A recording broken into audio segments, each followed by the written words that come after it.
How's it going? My name is VID01618. Since the events of 9/11, there's been over 110,000 soldiers over in Iraq or Afghanistan that have either been injured or killed in the field of battle. Looking back on history, there's been many men and women that have dedicated their lives to protect our homeland, our freedom, and our right to call the United States the greatest nation in the world.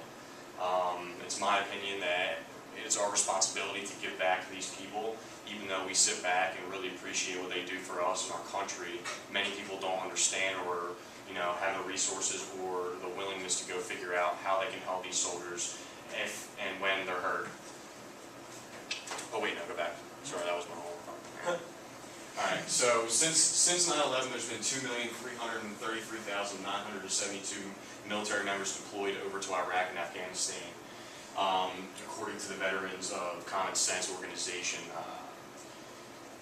Of that large number, according to the Cost of War organization, there's been over 105,000 wounded and over 6,616 killed in war.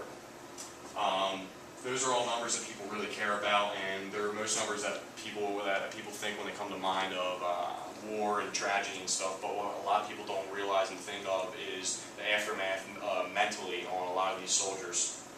And according to Veterans of Common Sense, there's been over 2,293 suicides in just this past year alone, not since the 9/11. They're having trouble tracing back all the committed suicides that far, so they've done it on a yearly basis, and the most recent is that number that you see right there, which is, in my mind, mind-blowing. Our soldiers over there have to be going through something absolutely tragic in order for them to have such PTSD, which is post-traumatic stress disorder, and it's upsetting.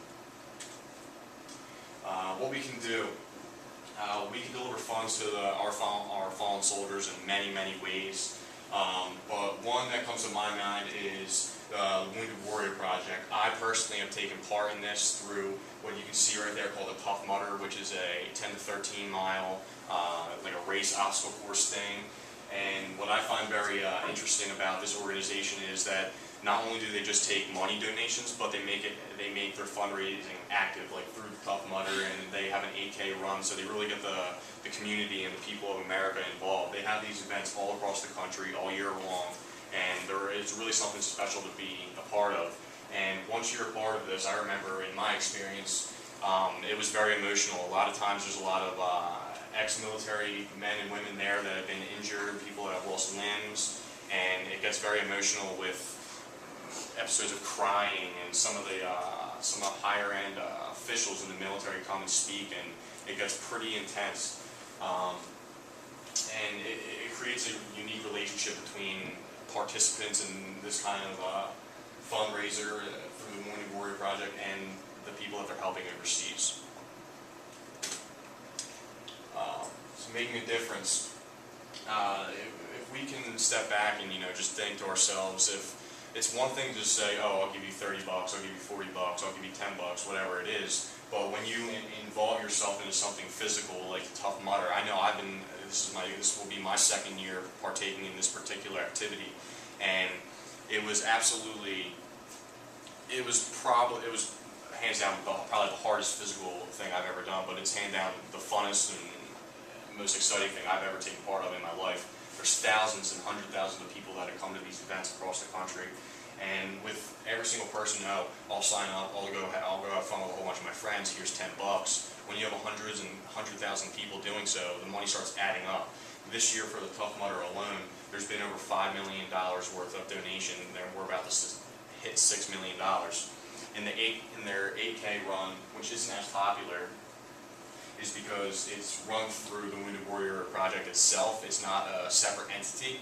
So I think they've raised about $3 million on their 8K run, which is also amazing. I mean, a lot of people, as you just saw in the Boston Marathon bombing, a lot of people are going to start, more and more people are going to start going to events like that on the sheer fact that, oh, what happened to us, let's give it back.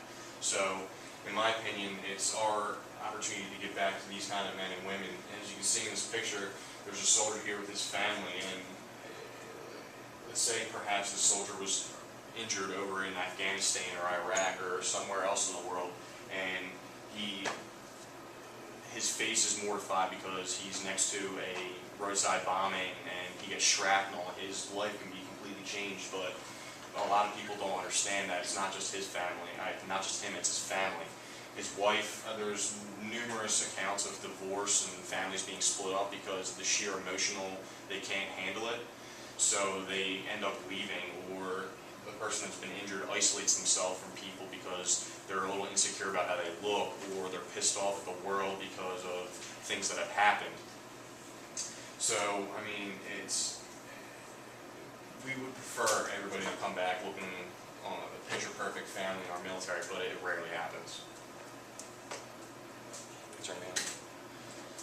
So, I'm here today to ask you to donate, get involved in the organization, the Wounded Warrior Project, or other entities like Tough Mudder, who donates all the proceeds to the Wounded Warrior Project. It's not just a way of donating money and giving back, it's a way of getting involved and becoming a part of what we don't exactly sign up for. A lot of people are against the military and have their own reasons for doing so, but we can't not help but honor and cherish what those people overseas are doing for us. And just because we don't enlist or get on a ship or a plane to go over and fight for it, we can help them out in ways of donation and taking part on our own homeland.